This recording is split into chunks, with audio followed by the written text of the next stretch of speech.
13th because I just want to have these. yeah, you put in page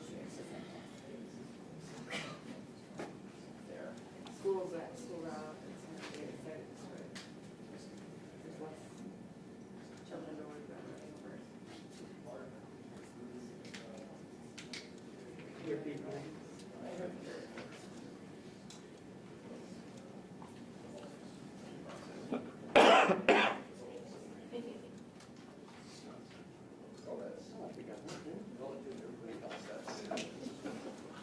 Yeah, really, it's not like senators, I got called. But yeah, I've got a couple other people, I know there's one people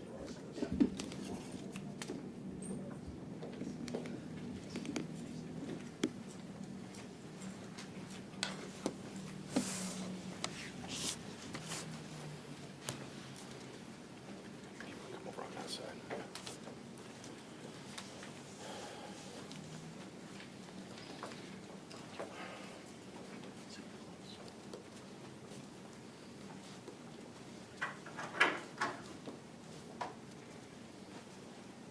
Good.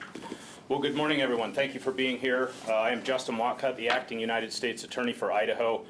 I am pleased to be joined today by Idaho Governor Brad Little, Rob Wardle, the Assistant Special Agent in charge for the Drug Enforcement Administration, Idaho State Police Major Sean Staley, and Chad Page, the Chief of Prisons for the Idaho Department of Corrections, as well as members of the Idaho State Police, the Drug Enforcement Administration, and the U.S. Attorney's Office that worked on the case that we're here to talk about today.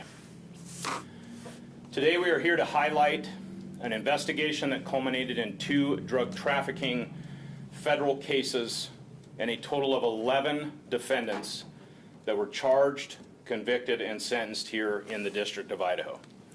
This investigation took place over the course of many months, spanned from Idaho to Arizona, and involved the cooperative efforts of 10 law enforcement agencies in Idaho. The defendants that were charged and convicted in this case participated in a large fentanyl and methamphetamine drug trafficking conspiracy that sourced the drugs from Mexico, smuggled them over the border into the United States, and transported them to Idaho for distribution. This investigation resulted in the seizure of over 48,000 fentanyl pills and 4 pounds of methamphetamine. Much of the investigation focused on the Magic Valley area, and this case successfully hindered the flow of fentanyl into Idaho and into the Magic Valley area. As listed in the press release that we gave you, the defendants that were sentenced are as follows. Austin Chad Lee, 29 of Twin Falls, was sentenced to 140 months in prison.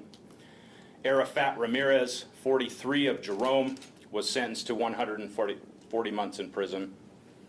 Brandon Aaron Dana, 37 of Leodore, was sentenced to 120 months in prison. Tina Jane Morris, 46 of Pocatello, was sentenced to 97 months in prison. Sammy Davy Martinez, 49 of Nampa, was sentenced to 78 months in prison.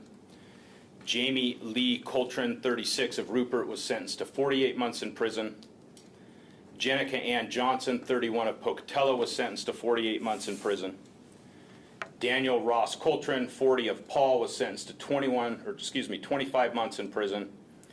Rosa Ramirez, 64 of Jerome, was sentenced to 24 months in prison.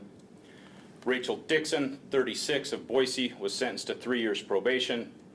And Layla Vanessa Ramirez Martinez, 35 of Jerome, was sentenced to 2 years of probation.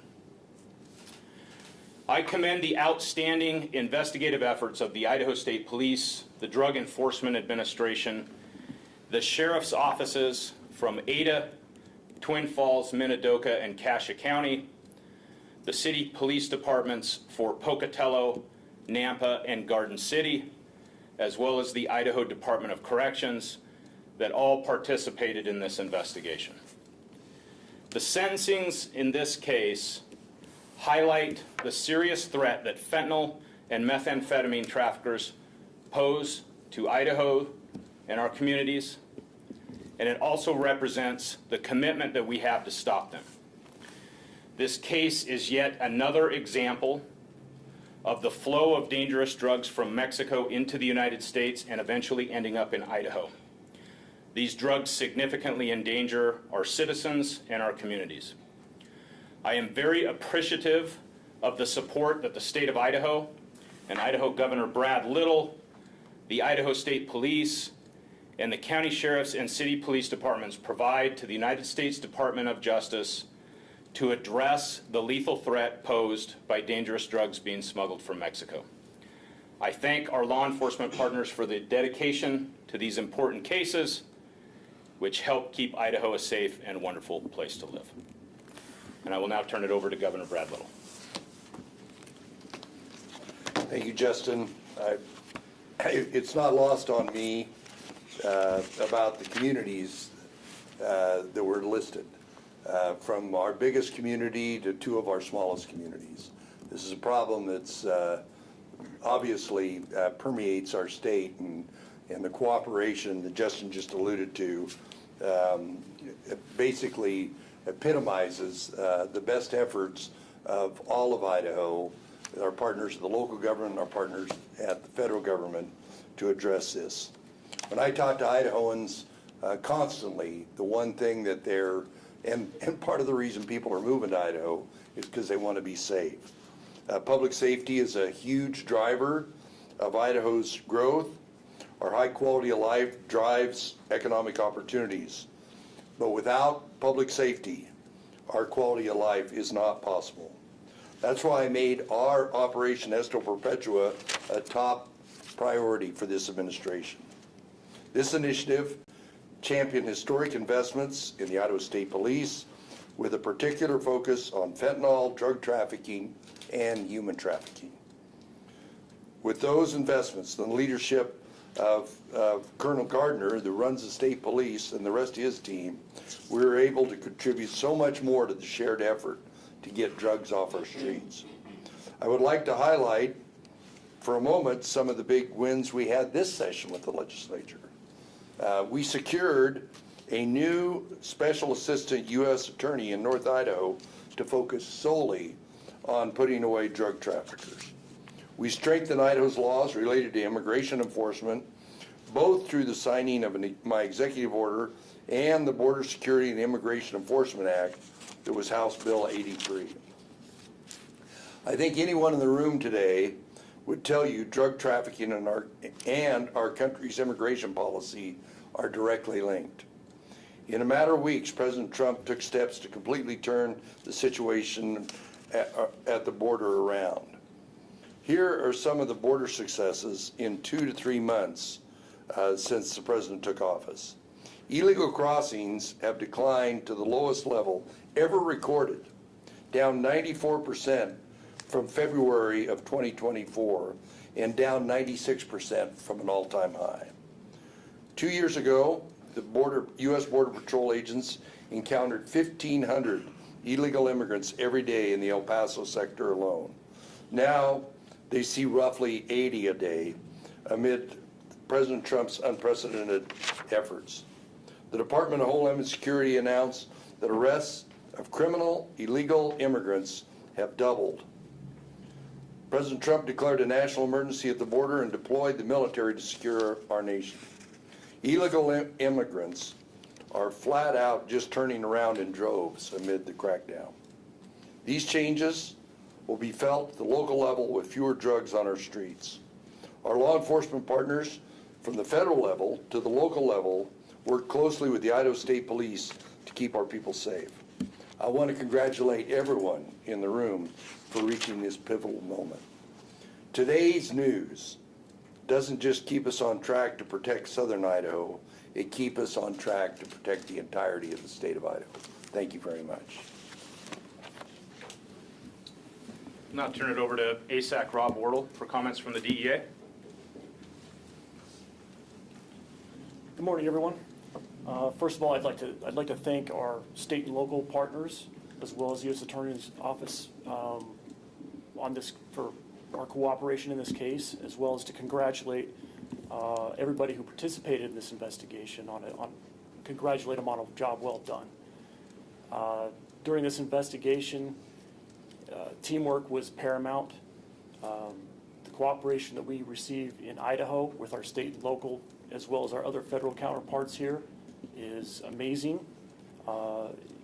We know that we work better as a team, and the amount of resources and manpower that we can bring to an investigation as a team is the only way you can do a case of this magnitude. During this investigation, there was nearly 50,000 fentanyl pills that were seized, any one of which could have contained a lethal dose. And by getting this off the street, I'm sure we have prevented possible overdoses or deaths. Additionally, with the folks that were arrested and the seriousness of their sentencing, it's clear that Idaho and the U.S. Attorney's Office is serious about taking these people off the streets and giving them significant sentences. DEA intends to continue our cooperation with the state and locals to identify and to target additional traffickers, as we do every day. Our folks are out there working hard every day, putting in long hours to try and get traffickers and drugs off the street and to remove these threats from our communities. And we'll continue to do so. And again, I congratulate everybody that participated on a job well done. Thank you. Major Staley, Idaho State Police. Good morning. I'm Sean Staley. I'm the Eastern Major for the Idaho State Police. And then on behalf of Colonel Gardner, I'd just like to say kind of the same things. That congratulations to all the law enforcement agents and agencies that work together to tirelessly to see this investigation through to completion. It's a great example of what we can accomplish with teamwork and cooperation. And without a doubt, I can attest that removing this poison from our communities has saved lives. And so I'm grateful for all of our people who have worked hard on that. I'd also like to acknowledge the importance of community support in our work. You may not realize this, but the reason we do the work that we do is because we love the support and the communities in which we live and serve.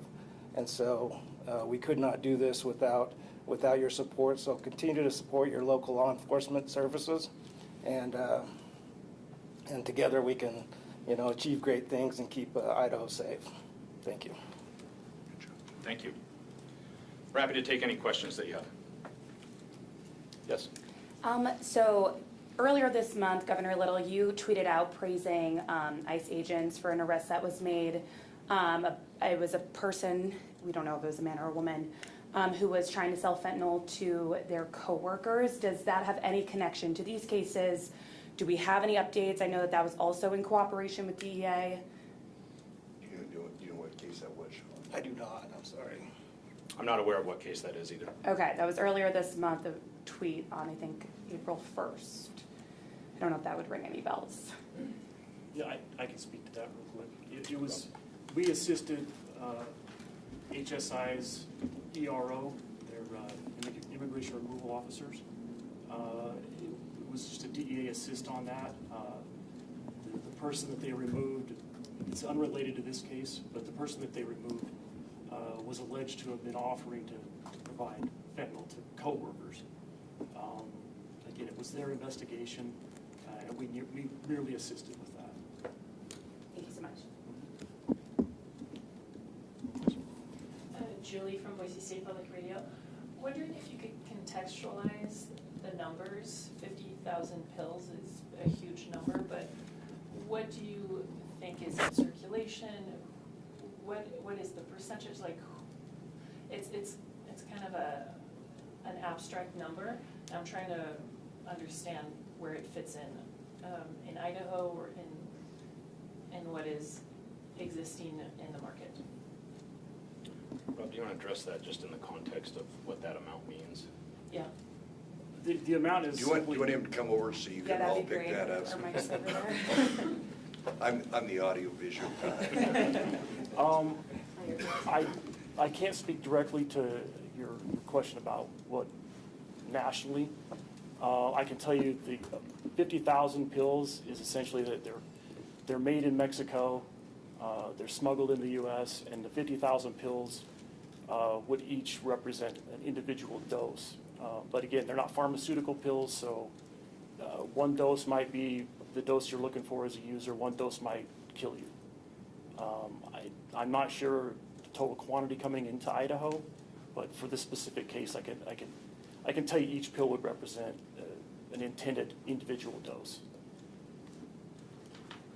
And I can maybe follow up one thing on that. At the U.S. Attorney's Office, we handle a lot of fentanyl cases.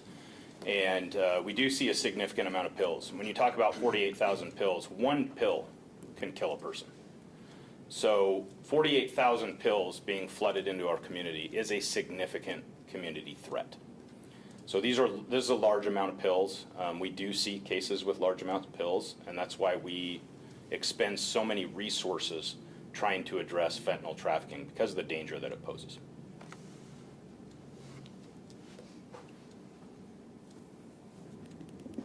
Yes? I have one on, there were some individuals involved that were recruited prior to their release from prison, so it was while they were in prison. How was that discovered, and is there anyone from IDOC that can speak to that?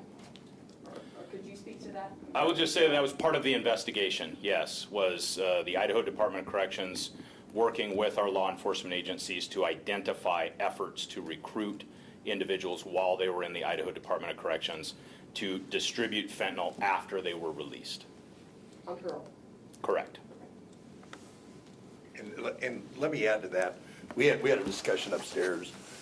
Two of the decision units in the budget this year were to address what do we do about jamming cell phones, what do we do about drones dropping cell phones into prison. This issue, when I go to governor's meetings, this issue is rampant all across the nation. And so that's why it's important that we're all up here because we tend to aggregate bad people in prison. I know it's hard to believe, but what we're doing now with intervention, with what I call a drone dome over the top of it, is to address this very issue. So. Are there any other questions? I have one. I was curious if anyone could speak to how disruptive this is expected to be to the flow of fentanyl in the state, and if this is something, if these supply lines are like consistently coming offline or online, or what the sort of expected follow-up of this is going to be. Well, I mean, I think it's difficult to predict what that means for the flow of fentanyl in the state when we take off a large drug trafficking organization, because certainly we prosecute multiple drug trafficking organizations every year. I will say that we're seeing very positive signs in the statistics of fentanyl seized. We are seeing reductions in the amount of fentanyl that we are seizing, and I do believe that is a direct result of the efforts that have been made the past few years on public awareness, on enforcement, and investigating and prosecuting these groups to where we're not seeing quite as much fentanyl. So hopefully cases like this deter this type of activity. We don't want fentanyl trafficking in Idaho, and I think that's the message here, is that in Idaho we take these crimes very seriously. If it takes 10 law enforcement agencies from every single level of government in Idaho to address a situation like that, that's what we'll do to make sure that our communities are safe from these dangerous drugs. Do you have a sense of where that fentanyl was headed? Was it across Idaho or certain communities? Like, who are the customers whose line has been cut? I'll defer to the law enforcement agencies if they want to address that in this specific investigation, but I will just say that we've seen, unfortunately, fentanyl affect every community, from Boise to some of the smallest towns. And our office handles cases involving overdose deaths, and unfortunately the demographics are very wide-ranging. It doesn't matter what city or county they're in, age, gender, it touches all parts of Idaho. It's a very dangerous threat, and so it is not specific to one area, it is not specific to one type of person. Fentanyl poses a threat to all. Rob, did you want to address that at all? No? I think one of the new prosecutor here in eastern Idaho, and Sean can address this, but we know that there's a lot of traffic that goes across northern Idaho, the interstate from Spokane that goes across. And the state police up there will tell you that there's a lot of traffic that goes across. This particular instance, I'd say, is more indigenous. In other words, it was meant to be here versus the large trafficking that takes place. And it always kind of boggles my mind that the traffic comes up through California, Nevada, and goes across the top of Idaho to go to the heartland of the United States. But you can go to the DEA website, and they've got the evidence of what's taken place here. And that was one of the reasons we put a new prosecutor in North Idaho.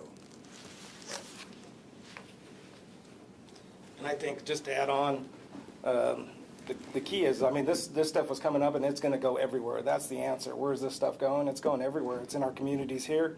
It's all across the state. And once it gets to a distribution point, then it spreads from there and just keeps going like a UPS map that you see worldwide. I mean, it's just going to spread all around the state, so it is everywhere.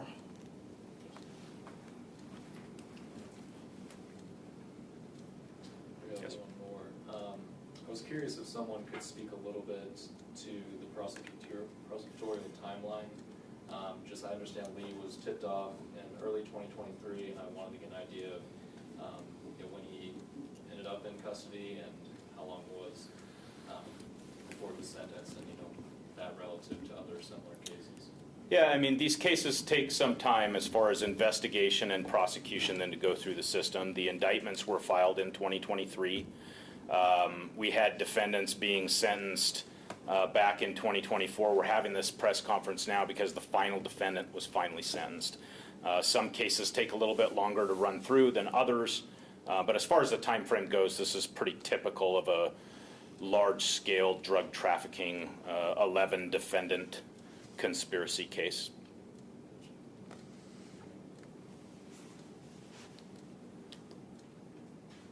Are there any other questions? All right, I'd just like to conclude by thanking you all for being here, also thanking Governor Little for being a part of this, and thanking the law enforcement agencies and the prosecutors in our office that worked this case. Job well done. Thank you.